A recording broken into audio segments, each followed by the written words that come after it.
I love whenever people try to say this didn't start on October 7th because you're absolutely correct. This specific war did, but the Palestinians' bloodlust of the Israelis, yeah, that's nothing new. It's sick, it's twisted, it's demented, but it's not new. I'm going to give you one example of a lesser known story because I feel like it just truly demonstrates the pure evil that these people have in their hearts, right? Because they are a political identity, they are not an ethnicity or a nationality in any sense of the word. They belong to a political group that is built on the erasure of the Jewish people, and they will stop at nothing to get there, even if it means deliberately targeting children. Such is the case of this hideous cackling witch that you see in this picture, Amana Jawad Mona. She's a Palestinian woman who pretended to be a Jewish Israeli girl on chat rooms back in 2001. That is where she met 16-year-old Ophir Raham, who was frequenting these chats like many other people his age. He started to talk to her, not knowing that this was a Palestinian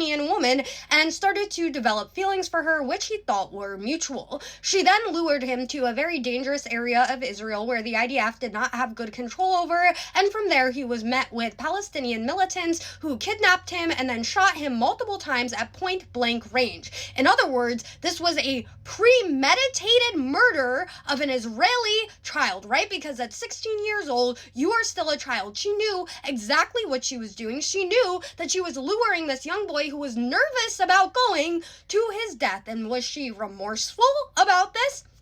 No.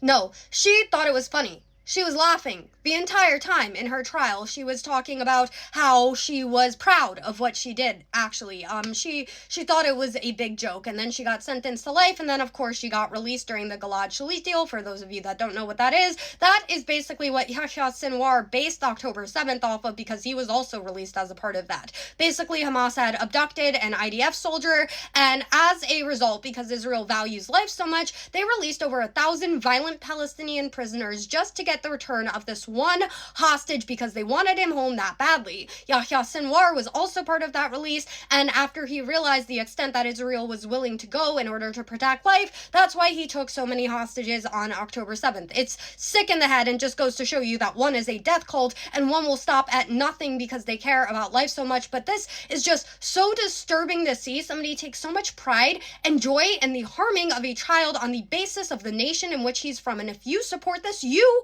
are part of the problem.